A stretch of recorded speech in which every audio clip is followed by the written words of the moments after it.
राम बोलते हैं। खोज बनता है राम। है कुछ राम किसी के अंदर विशेष? झूठ करप्शन तो नॉर्मल है। हाँ, 1 लाख रुपए देके फौज में नौकरी लगती है, 2 लाख रुपए देके यहाँ पे नौकरी लगती है, ये सब है। जय मां गंगे, हर हर महादेव, हर हर महादेव।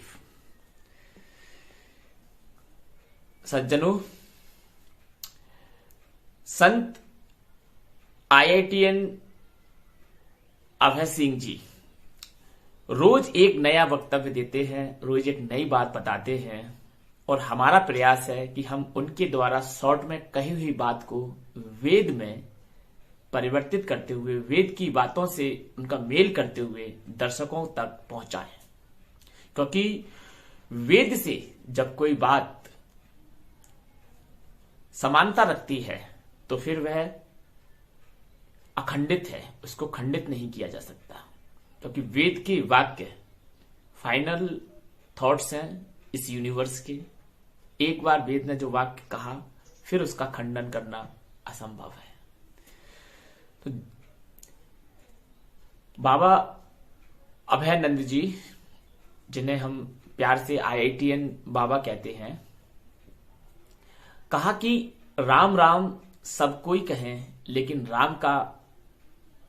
राम के जैसा कोई है नहीं है। जानते हो कारण? जब हम भजन करते हैं, कीर्तन करते हैं, चाहे वह राम का नाम हो, चाहे कृष्ण का नाम हो, किसी का भी नाम हो, तो उस भजन के पीछे हमारी कोई ना कोई कामना जरूर होती है। किसी की ये कामना है कि उसे पुण्य लाभ अर्जित करने हैं, किसी को स्वर्ग चाहिए, किसी को वैकुंठ लोक चाहिए। मतलब कुछ ना कुछ कामना हमारी आध्यात्मिकता के साथ भी जुड़ जाती है। जहां कामना जुड़ती है ना, फिर वहां भजन प्रभावकारी नहीं रह जाता। भजन के लिए आवश्यक है कि आप कामना से मुक्त होकर के, इच्छाओं से मुक्त होकर के, ना हमें स्वर्ग चाहिए, ना पुण्य चाहिए, ना पाप चाहिए, कुछ नहीं चाहिए। हमें सिर्फ भगवत शरणागति चाहिए। भगवत शरणागति ही हमारा परम लक्ष्य है, और हमारा कोई दूसरा लक्ष्य नहीं है।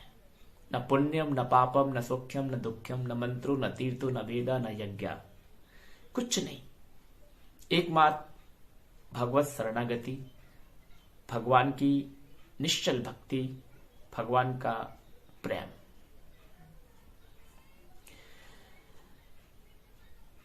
आज हम भगवान को बाहर ढूंढ रहे हैं, तीर्थों में ढूंढ रहे हैं, धाम में ढूंढ रहे हैं, इस भौतिक जगत में ढूंढ रहे हैं।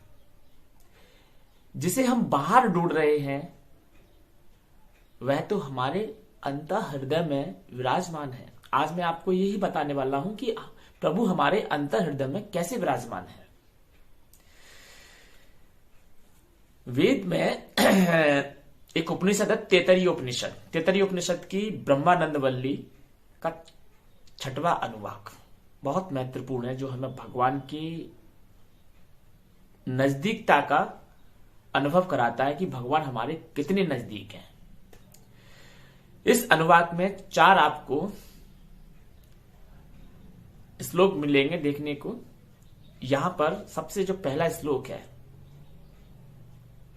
उसमें भगवान का परिचय दिया कि भगवान कहां पर है। एशो अंत हृदय आकाश, ये जो आपका अंत हृदय है ना, यहां पर ही प्रभु जी आपके साथ विराजमान है। फिर कहते हैं तस्मिन्नम पुरुषो, तस्मिन्नम पुरुषो हो आनंदमय अमृतो हिरण्यमय। अर्थात वो जो मनोमय कोश है ना, आपका मनोमय कोश, प्राणमय कोश, मनोमय कोश, इस प्रकार से विज्ञानमय कोश, हमारे शरीर के 5 कोश हैं। इसमें से एक मनोमय कोश है। इस मनोमय कोश में ही भगवान अमृतो हिरण्यमय हमारे अंदर विराजमान है। देखिए, आपने हिरण्यमय शब्द तो बहुत सुना होगा कि हिरण्य गर्भ, ये जो आपको संपूर्ण सृष्टि दिखाई पड़ती है, हिरण्य गर्भ का ही परिणाम है।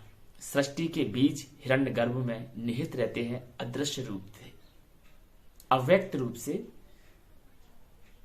यहां सृष्टि निर्माण के बीज हैं, लेकिन हिरण्य में गर्भ की जब बात चलती है, कभी उसे सोने का गर्भ कहा जाता है, स्वर्ण गर्भ कहा जाता है, क्योंकि वहां से सृष्टि उत्पन्न होती है।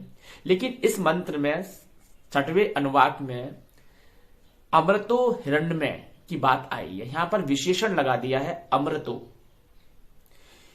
ये जो हमारा आकाश रूपी मनोमय कोश है, अंतर हृदय, एशो अंतर हृदय आकाश, ये वाला आकाश नहीं है, बाह्य आकाश, पंचमहाभूत वाला आकाश नहीं है, हमारे अंतःकरण का आकाश है। इसी आकाश में भगवान हमारे मनोमय कोश के माध्यम से हमारे अंदर ही विराजमान है। हमारा मिलन भगवान से, उस परम पुरुष, सबके मनोमय कोश में स्थित उस परम पुरुष के दर्शन हमें हमारे अंतःकरण में ही होते हैं, ना कि बाहर पंच महाभूतों में होते हैं। हमारा मिलन वहीं पर होता है। ऐसा जब व्यक्ति समझ लेता है तो वह व्यक्ति बाहर के आवरणों से मुक्त होकर के